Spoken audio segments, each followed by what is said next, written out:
thought I would do when they asked me to give this talk, I was like, wow, this is big for me, and what should I talk about? And it occurred to me that the thing that I really love about Rhodes is my interactions with my students. So I thought I would tell you a quick story about the very first time I took a student to a meeting, to a scientific meeting. This was about 6 or 7 years ago, and it was not a meeting that was designed for undergraduates. It was primarily a meeting with graduate students, postdocs, heads of lab, giving presentations. But I wanted my student to have that perspective. So I took them to this meeting, and they presented a poster at this meeting.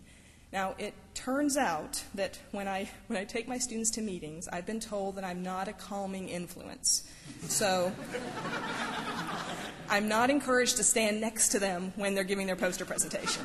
I'm usually like, could you get me I'm like, I'll get you some water, So I don't, I have a lot of faith in my students. We practice a lot before we go, and then once we're there, it's their time. It's their presentation.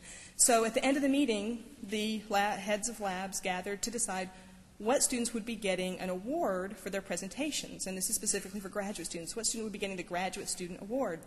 So I was sitting in the room, and my student's name gets nominated. I was like, yeah, that's great. And I was like, that's wonderful. I cannot wait to tell her that she was nominated. That is such an honor. And then someone else nominated her. I was like, wow, she must have done a really good job at her poster. That's great. And I sat there, and she was actually elected to win the award.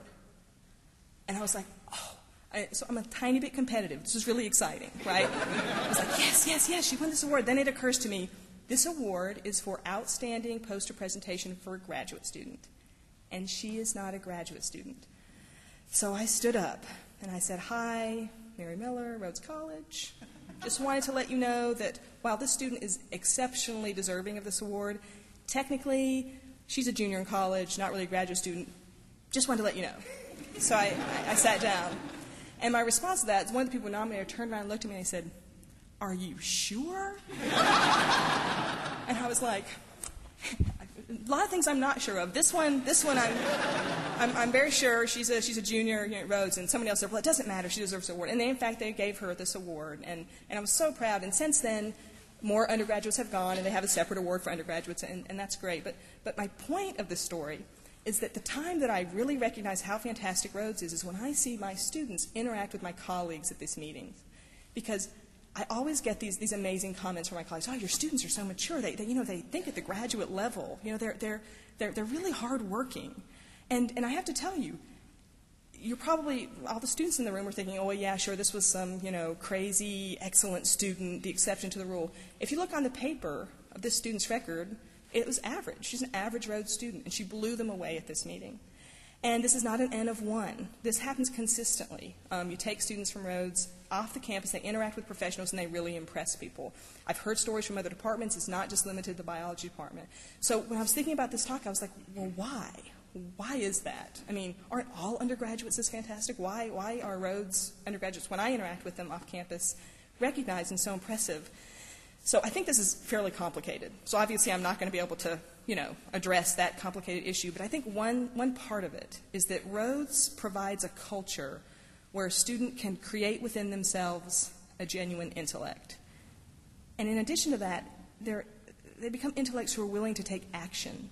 Now, I don't necessarily mean, picketing on the corner, and that's fine. I mean, that's a good kind of action, depending. But what I really mean is they're willing to say, okay, I'm interested in that. I want to find out about it. I'm going to take ownership of my knowledge. They become independent thinkers. And when that happens, and you're really excited about what you do, it really comes through when you're interacting with professionals in your field. And that's going to be true for really any field of study. Now, what I hope that you notice is that I didn't say that Rhodes does this to a student. And I didn't say that Rhodes does this for a student. I say that Rhodes provides an environment that lets a student do this for themselves. And I think that's really important. So that sort of gets to the title of my talk, which, create yourself at Rhodes. It's sort of up to you to take advantage of everything that is provided here.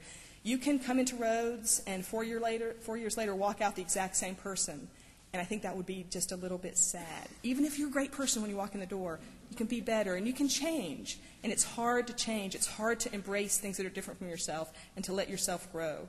I think you have to really get to know yourself, and that's a challenge, but I think it's one that's really worthwhile and worth pursuing. So basically, Rhodes is a really great place to develop your own intellect and become an intellectual. So my title, Create Yourself, Don't Clone Yourself, sort of what I meant by that was, don't just do what you did last year. Even if last year was fantastic, don't just do what you did last year, particularly if this is your first year. You certainly don't want to repeat all of your behaviors of high school. Learning in high school is about coming to terms with information that is placed before you. Accomplishment, I think, in college is understanding something so well that that knowledge doesn't have to be placed in front of you anymore. You go out and you get it. And I think that's what we all hope for our students when they graduate. I think it's a fantastic idea to be a geek. It's wonderful. I love, geeks. Think about it. Geeks are people who actually enjoy what they think about. They find something that they enjoy thinking about, and they can build on that to the point where they're really excited when they're doing it and when they're thinking about it. That's what my colleagues recognized at this meeting. They recognized a student who was really excited about what they were doing and actually went that extra mile to figure stuff out for themselves. And it really comes across. It's really, really impressive. So create yourself, don't clone yourself. Now, there's sort of another meaning to don't clone yourself. You can't clone yourself. Okay? Please don't overextend yourself, okay? I talk to students all the time to talk about everything that they have to do. They have to, their schedule is full. Remember that you're in college, and within a certain amount of limitations, you chose the classes that you take. You choose your extracurricular activities. You choose your social activities, your internships. Your time, what you do with your time is your choice, so please don't overextend yourself. Don't find yourself in a situation where you're like, I wish there were two of me. I don't want anyone hanging around the genetics lab looking suspicious. It's not going to happen, Dr. Trout. Okay? There's none of that going on at Rhodes. So be sure to just take responsibility for your own time, and that I just think is really a nice piece of advice. Remember that don't confuse activity with accomplishment. You want to accomplish in college. You don't want to just be active all the time, right?